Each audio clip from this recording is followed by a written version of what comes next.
Shalom, bagaimana kabarnya?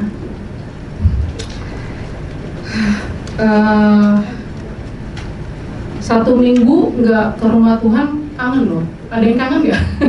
Nggak ya?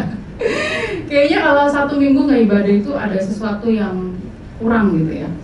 Tapi senang sekali kita hari Minggu pagi ini kita bisa kumpul bersama-sama di tempat ini. Bagi yang nggak sadar, kita selama ini lagi masuk dalam seri khotbah jangan khawatir gitu. Jadi tiap minggu, udah berminggu-minggu, kita sebenarnya tema khotbah kita adalah jangan khawatir. Karena kita tahu apa yang belakangan ini terjadi di kota kita butuh doakan kota kita, pemimpin kita, dan kita tahu apa yang sedang terjadi secara global, bahkan perang. Kita tahu situasi ekonomi yang nggak pasti membuat banyak orang resah, ketidakpastian itu yang bikin orang kayaknya khawatir gitu ya akan masa depan. Tapi saya tahu semua yang terjadi ini itu dalam kendalinya Tuhan. Jadi God is in control. Jadi jangan takut. Dan karenanya hari ini saya beri judul adalah takut tapi tetap berdiri. Siapa di sini yang nggak ada rasa takut-takutnya? Ada? Nggak ada yang rasa takut? Mungkin berarti saudara itu hafal ayat firman Tuhan ya, nggak takut ya? Puji Tuhan ya kalau begitu ya. Tapi berarti apa? Tipe nekat ada juga ya, nggak takut karena nekat gitu. Ada juga mungkin ada orang yang bilang santai aja, hidup itu dibikin mengalir. Hati-hati ya, mengalir nanti ke air kotor apa ke air bersih gitu, kita nggak tahu ya. Jadi saya rasa wajar untuk setiap kita dalam segala musim kehidupan kita merasa takut. Itu sangat wajar. Saya pun bisa merasa takut. Apalagi mungkin sebentar lagi kalau anak-anak masuk sekolah gitu ya, banyak yang uang sekolah yang harus dipikirkan, mungkin bil-bil yang harus dibayar gitu ya. Kita semua pasti bisa merasa takut. Tapi hari ini kita akan belajar firman Tuhan. Bagaimana caranya kalau kita takut tapi kita bisa tetap berdiri. Kita baca sama-sama di Yosua 1 ayat 9, 2, 3. Bukankah telah kuperintahkan kepadamu, kuatkanlah dan teguhkan hatimu. Janganlah kecut dan tawar hati, sebab Tuhan Allahmu menyertai engkau kemanapun engkau pergi. Saya bacakan versi New Living Translation-nya karena mungkin lebih mengena. This is my command, be strong and courageous, do not be afraid or discouraged, for the Lord your God is with you wherever you go. Jadi ada kata jangan jangan kecut, tawar hati. Itu artinya apa? Do not be afraid or discouraged. Berarti jangan takut, jangan jadi hatinya tuh kecil gitu. Jangan takut. Lah, mungkin kita bilang maunya sih saya nggak takut ya. Tapi gimana nih pikiran putar-putar terus gitu ya. Pasti pikiran-pikiran kita overthinking, mikirin ini, mikirin itu, jadinya takut. Jadi waktu perkataan ini Tuhan ngomong ke Yosua pada waktu Musa udah meninggal. Jadi Musa baru aja meninggal, Tuhan bilang sama Yosua, kuatkanlah dan teguhkan hatimu, jangan takut. Kamu akan mimpin nih semua bangsa Israel ini masuk tanah perjanjian. Be strong and courageous, jangan takut. Tuhan ngomong ini sampai 3 kali. Kalau Tuhan ngomong sesuatu yang berulang-ulang itu berarti penting ya. Kita harus dengerin lagi gitu. Dia ngomong sampai 3 kali. Jadi Tuhan itu sebenarnya tahu loh kalau Yosua itu takut. Tuhan tahu loh kalau kita itu bisa merasa takut kalau di situasi kita. Jadi bukan Tuhan bilang begini, jangan takut ya Yosua, bentar lagi kamu bakal mimpin bangsa Israel ke tanah yang kujanjikan, puk gitu. Bukan kayak gitu maksudnya ya Tuhan ya. Jadi Tuhan bilang, bukankah sudah kuperintahkan kepadamu? Jadi ini mengenai perintah bukan perasaan. Jadi kita harus tahu, bukannya kesannya pesan ini begitu, perkataan ini begitu bikin kita tenang, tapi Tuhan bilang ini adalah perintah bukan perasaan. Kuatkan dan teguhkan hatimu, jangan kecut dan tawar hati. Ini mengenai Tuhan minta Yosua itu seperti seorang prajurit untuk bertahan dalam posisi dia. Jadi seperti ini perintah dari seorang komander kepada tentaranya, kamu harus bertahan di posisi kamu.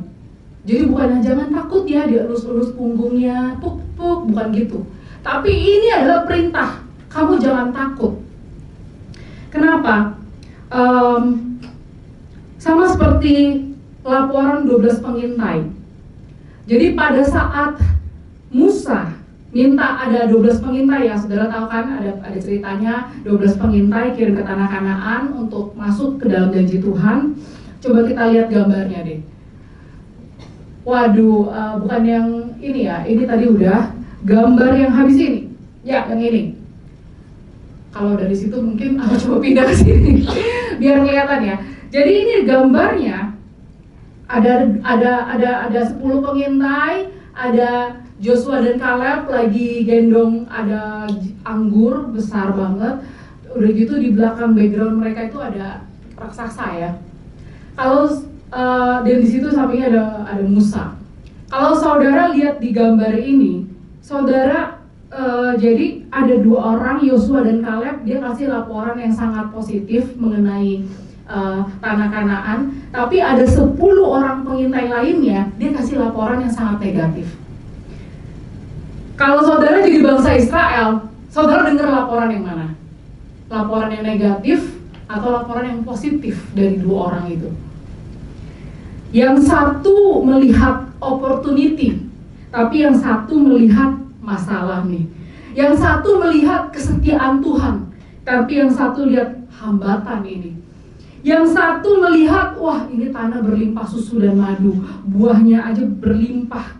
Tapi yang satu lihatnya raksasa.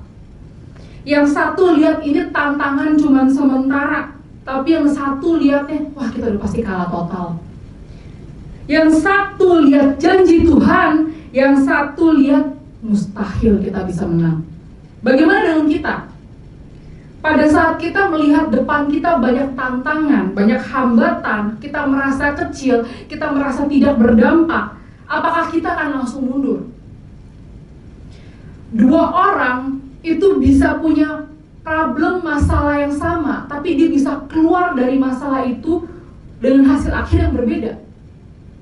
Cara kita melihat sesuatu, persepsi kita itu menentukan tindakan kita. Tindakan kita menentukan masa depan kita. Jadi saya ulangin ya, tiap orang, 2 orang yang sama bisa punya masalah yang sama, tapi mereka bisa keluar dari masalah itu dengan hasil akhir yang berbeda. Cara kita melihat sesuatu, persepsi kita menentukan tindakan kita. Tindakan kita itu menentukan masa depan kita. Kita bisa melihat situasi dengan 2 hal yang berbeda kalau kita punya filternya beda. Kita pakai filter apa dulu nih? Kalau kita lihat sesuatu, kita pakai filternya melalui pengalaman kita. Mungkin pengalaman kita, masa lalu kita nggak suka, kita nggak akan suka. Kalau filter kita itu melalui rasa takut, kita pasti ke depannya kita nggak akan bisa melihat janji Tuhan. Kita selalu merasa kurang, filter kita selalu merasa kurang, kita nggak akan bisa melihat janji Tuhan akan kelimpahan. Jadi kita melihat lewat filter yang merasa kurang, atau kita melewat filter kita punya visi, saya tahu Tuhan punya visi dalam hidup saya, atau kita melihat dari sisi iman percaya kita, Tuhan pasti akan selalu menyediakan, atau kita lewat filter kita percaya bahwa kelimpahan Tuhan akan berikan dalam kehidupan saya. Jadi kita bisa melihat segala sesuatu melalui 2 filter yang berbeda. Dari 12 pengintai, 10 kasih bad news, 2 orang kasih good news. Hanya 2 orang yang akan melihat kesetiaan akan janji Tuhan. 10 lainnya yang mereka lihat apa? Raksasa, takut. Kalau saudara lihat gambar yang tadi, coba diundur lagi. Kalau saudara lihat gambar ini, saudara lihatnya apanya? Apakah melihat buah anggurnya atau melihat ada raksasa di depan? Coba saudara lihat. Kira-kira kita lihatnya apanya di sini? Ya, ada yang jawab anggur ya, oh, bagus ya. Kita berarti percaya janji Tuhan yang akan terjadi dalam hidup kita, amin. Dan pertanyaannya, kenapa sih kita bisa takut? Takut itu kan kalau anak kecil tuh kayak nggak takut apapun ya, karena apa yang mereka input itu berbeda sama kita orang dewasa. Kenapa kita bisa takut? Yang pertama, kita bisa takut karena kita stop percaya janji Tuhan. Yang kedua, kenapa kita bisa takut? Karena kita percaya dengan laporan negatif yang kita terima seperti 10 pengintai itu. Kita stop percaya janji Tuhan. Apa sih yang bikin orang bisa bergeser dari dari imannya nggak percaya? Kadang sebenarnya setan tuh nggak perlu nyerang di pekerjaan, kesehatan, nggak perlu nyerang kemana-mana, bikin dia nggak percaya aja udah, bikin dia bergeser aja dari iman, udah cukup. Apa sih yang kita konsumsi setiap hari? Tiap hari kita makannya apa? Kalau tiap hari kita makannya firman Tuhan, puji Tuhan ya. Tiap hari kalau kita makannya Indomie terus, waduh, itu pasti perut kembung, pasti kurang nutrisi, kurang vitamin nih kata orang ya. Tiap hari kalau kita makannya entertain doang, kita berarti sama kayak kita tiap hari makan Indomie, kurang nutrisi. Tiap hari kita dengerin siapa? Sosial media siapa yang kita follow? Apakah orang-orang yang kita dengar, orang-orang yang kita follow membuat iman kita itu semakin dekat sama Tuhan atau semakin menjauh dari Tuhan? Apakah teman-teman circle yang kita selama ini kita jaga ini membuat kita semakin menjauh dari ibadah, semakin menjauh dari pelayanan, atau membuat kita semakin dekat dengan misinya Tuhan? Setan akan coba untuk membentuk persepsi kita, cara pandang kita itu lewat sosial media, lewat hubungan pertemanan kita, circle kita, lewat berita-berita yang kita lihat, lewat sesuatu yang viral yang kita mau tahu gitu, lewat rasa takut. Pikiran kita akan dibentuk melalui apa yang kita lihat. Jadi 10 pengintai lihatnya itu raksasa, tapi 2 pengintai dia lihat kesetiaan Tuhan, janji Tuhan. Kita mau lihat yang mana? Di sini ada yang pernah naik roller coaster? Kalau kita pergi ke, ada gambarnya ya, kalau kita pergi ke theme park, kita atau minimal di sini di Dufan ya, kita pasti pernah tahu kalau roller coaster itu ada yang naik, ada yang turun, ada yang di tengah-tengah.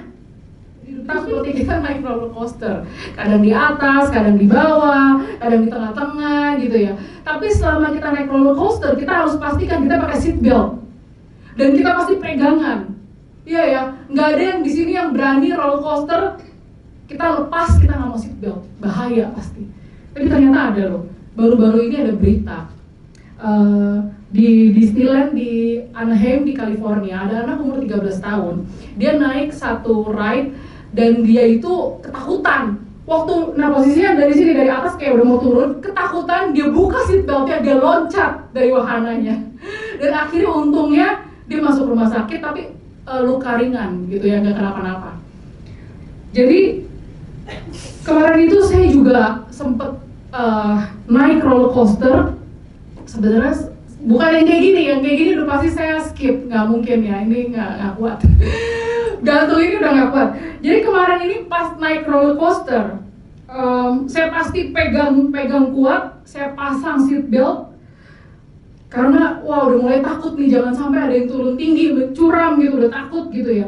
Tapi ternyata tak terduga ada satu wahana yang saya naiki itu, bukannya dia lagi melesat ke depan berhenti, ternyata dia tiba-tiba mundur ke belakang.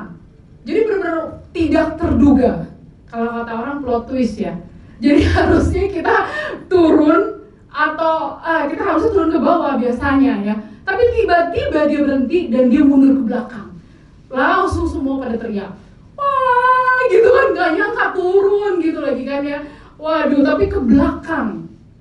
Kita kadang tuh ya pikir hidup kita itu kayak mengalami kemunduran, sama seperti kita lagi naik roller coaster. Padahal sebenarnya kalau ada pintu yang Tuhan tutup, kita disuruh mundur, itu untuk kebaikan kita. Kita ditarik mundur untuk kita melesat, kita lewat ke jalan lain. Seperti yang kita tahu, tahun ini bagi MIC adalah tahun akselerasi, tahun percepatan. Kalau kita percaya sama janji Tuhan, pada saat kita sekarang ini lagi alami proses, kelihatannya kayak kemunduran, kelihatannya kayak ditarik ke belakang, tapi itu seperti anak panah. Anak panah sebelum melesat ke depan, harus dia mundur, ditarik ke belakang, kemudian Tuhan akan lepaskan, kita akan melesat cepat ke depan. Ini bagi kita yang percaya. Amin. Tuhan ingin kita, karena sekarang ini begitu banyak cobaan yang mengguncang begitu banyak anak Tuhan, sehingga Tuhan harus pastikan ada beberapa dari kita harus melesat cepat ke depan. Jadi, tapi pada saat kita lihat, kelihatannya seperti kemunduran, kelihatannya seperti setback, tapi sebenarnya Tuhan lagi bekerja. Tuhan ingin membuat kita akselerasi, cepat melesat lewat jalan yang Dia tentukan tentunya. Poin yang kedua, kenapa sih kita bisa takut? Karena kita percaya sama laporan yang negatif. Seperti pengintai, kalau kita dalam rasa takut, kita itu lupa semuanya. Dulu kita pernah ngalamin Tuhan, kita pernah ngalamin kebaikan Tuhan, kita pernah mengalami mujizat Tuhan dalam hidup kita satu persatu, tapi kita udah lupa semuanya. Pada saat kita merasa kecil dan kita melihat raksasa di depan kita, padahal Tuhan selama ini sudah menyediakan apa yang kita butuhkan. Tuhan sudah menyelamatkan kita dari berbagai masalah kita. Tuhan sudah berperang ganti kita. Tapi kita tuh kayak amnesia kalau kita lagi takut ya. Kita udah lupa semuanya. Sama seperti 10 pengintai itu. Pada saat mereka merasa takut, mereka lupakan janji Tuhan. Padahal Tuhan melalui bangsa kecil ini justru Tuhan akan jadikan bangsa yang besar. Pertanyaannya kemudian, bagaimana sih supaya kita takut tapi tetap bisa berdiri? Hari ini cuma ada dua poin. Tetap bertahan di posisi kita. Yang kedua adalah arahkan mata kita ke janji Tuhan. Yang tetap bertahan di posisi kita. Kalau di dalam militer, posisi tempat kita ditempatkan itu sangat penting. Di sini nggak ada wajib militer ya, tapi kalau di luar itu ada beberapa negara itu mengharuskan wajib militer, dan tiap orang itu ditempatkan di posisi-posisi. Ada yang jadi penembak, ada yang jadi tempat yang jaga base, jadi ada yang tukang masak gitu ya. Jadi tiap orang itu ada posisinya masing-masing, dan tiap posisi itu penting. Nggak ada yang lebih hebat, nggak ada yang lebih wow. Tiap posisi itu penting, karena kalau ada satu orang yang tidak bertahan di dalam posisi dia, satu orang prajurit aja yang lari dari posisi atau ada yang mundur dari posisinya, makanya itu semua bisa bahaya. Daerah itu semua bisa bahaya. Rasa takut adalah salah satu cara yang dipakai musuh saat ini, membuat kita pergi dari posisi kita sebelum musuh datang nyerang. Musuh belum nyerang, kita udah kabur duluan. Karena kita punya rasa takut. Rasa takut ini membuat banyak dari kita bergeser dari tempat di mana Tuhan tempatkan. Pada saat kita stop berdoa, pada saat kita stop percaya, pada saat kita stop hadir, pada saat kita stop mulai masuk dalam rancangannya Tuhan. Kalau kita stop, kita akan masuk ke dalam satu perasaan anxiety. Kita akan masuk dalam situasi tidak percaya, dan pastinya kalau kita dalam situasi itu kita akan coba mementingkan diri kita sendiri. Kita nggak akan peduli orang lain. Setan nggak perlu serang kita, dia cukup pastiin kita takut supaya kita tinggalin posisi kita. Coba saat ini kita tulis, mungkin kalau saudara mau tulis di handphone, di mana sih posisi kita saat ini? Ada beberapa pertanyaan yang mungkin bisa dibaca setelah ini. Di mana sih saat ini Tuhan tanam saudara? Sama siapa sih Tuhan percayakan pasangan saat ini? Siapa sih keluarga yang Tuhan percayakan? Di mana panggilan yang Tuhan percayakan untuk kita sehari-hari saat ini? Bagaimana sih dengan kondisi kesehatan kita saat ini? Di mana posisi pelayanan kita saat ini? Kenapa harus dicatat? Kalau setelah saudara catat dari pertanyaan itu, saudara harus tahu ada ketakutan yang musuh taruh untuk saudara berpindah dari posisi yang sudah Tuhan letakkan. Banyak orang saat ini kawin cerai gampang ya, walaupun orang Kristen pun kawin cerai sepertinya sudah biasa pada saat merasa sulit. Banyak orang yang stop pelayanan waktu merasa apa gunanya pelayanan. Banyak orang mulai stop, saya nggak mau ikut cara Tuhan kelamaan, saya ikut cara dunia aja. Karena doa saya nggak dijawab-jawab kalau pakai cara Tuhan. Pada saat Tuhan katakan, kuatkan dan teguhkan hatimu, jangan takut. Itu berarti kita harus berada dalam posisi bertahan seperti prajurit, bukan posisi mundur. Jangan takut ini bukan mengenai perasaan kita, tapi itu mengenai perintah. Karena Tuhan bilang, jangan takut, aku beserta engkau. Bedanya, pada saat kita sudah tidak dalam posisi bertahan, berarti kita keluar dari posisi kita, belum tentu Tuhan beserta kita. Saudara harus tahu, kata Tuhan beserta kita itu sangat penting. Bahkan pada saat saudara mau jalan-jalan, saudara mau memutuskan sesuatu, saudara harus pastikan Tuhan beserta kita.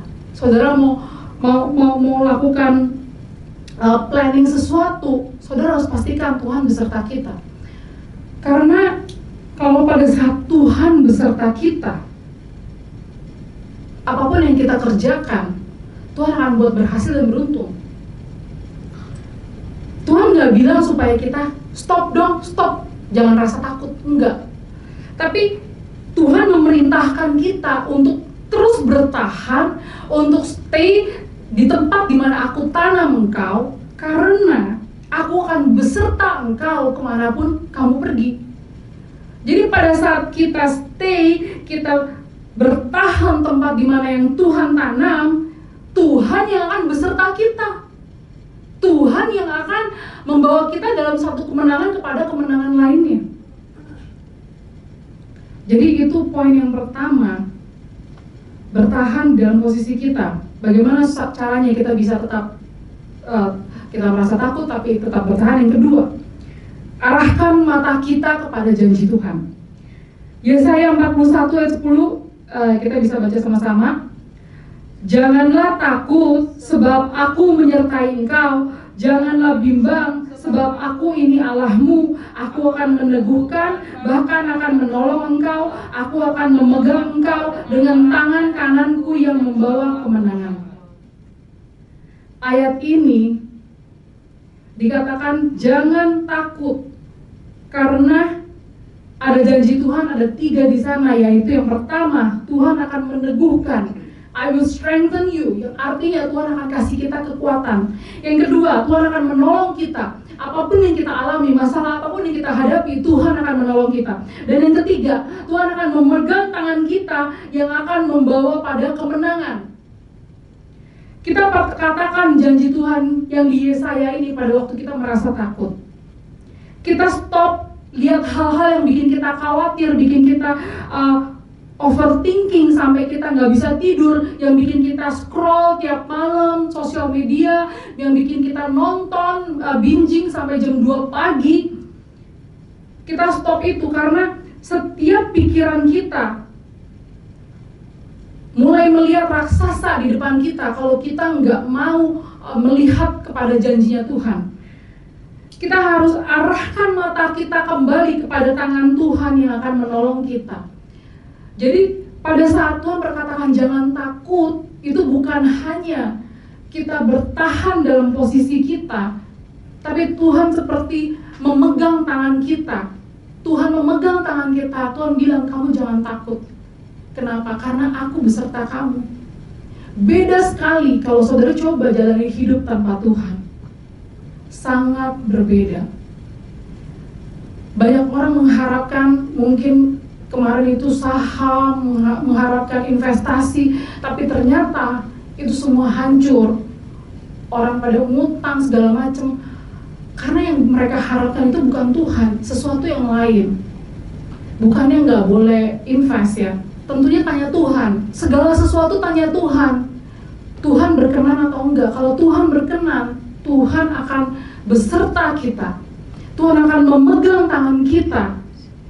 Tuhan akan pastikan kita menang.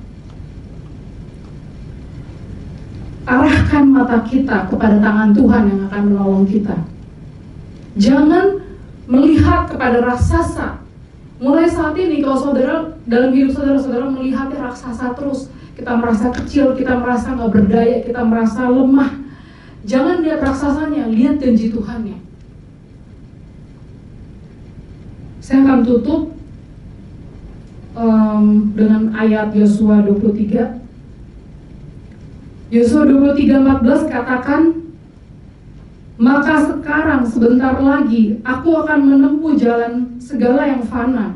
Sebab itu insaflah dengan segenap hatimu dan segenap jiwamu, bahwa satu pun dari segala yang baik yang telah dijanjikan kepadamu oleh Tuhan Allahmu tidak ada yang tidak terpenuhi.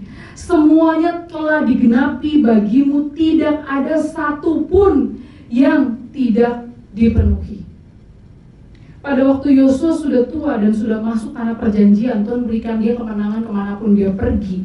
Dan dia katakan, tidak ada janji Tuhan satu pun tidak ada yang tidak dipenuhi. Saat ini kalau di antara kita ada keraguan, Tuhan ingin mengingatkan kepada kita semua bahwa tidak ada satu pun yang tidak Tuhan penuhi. Karena waktu Tuhan bukan waktu kita, tapi Tuhan akan penuhi janjinya. Asalkan kita tetap bertahan, kita tetap berjalan di dalam jalannya Tuhan, menjalankan misi Tuhan, tetap berdiri di posisi kita di tempat yang Tuhan percayakan. Mari kita satu dalam doa. Terima kasih Tuhan untuk hari ini Tuhan, hamba-Mu berdoa Tuhan biar roh ketakutan yang sedang ada di udara saat ini bisa Tuhan gantikan dengan roh sukacita, dengan roh kedamaian yang dari Tuhan, yang memeluk setiap kami, yang memenuhi setiap kami, sehingga kami percaya dan kami tahu bahwa ada janji Tuhan yang lebih besar daripada raksasa di depan kami, bahwa ada janji Tuhan yang lebih dahsyat berkuasa daripada segala hal yang kami alami. Terima kasih Tuhan, kami mau pegang janji-Mu, kami mau terus taati, lakukan segala hal, tetap berada di tempat di mana Tuhan tempatkan kami, Tuhan percayakan kami. Kami berdoa Tuhan, mampukan setiap jemaat-Mu Tuhan untuk bertahan, mampukan setiap jemaat-Mu untuk bisa menang dalam segala masalah, dalam segala problem yang mereka hadapi. Di dalam nama Yesus yang besar dan kuat dan dahsyat berkuasa, mari kita sama-sama katakan, amin.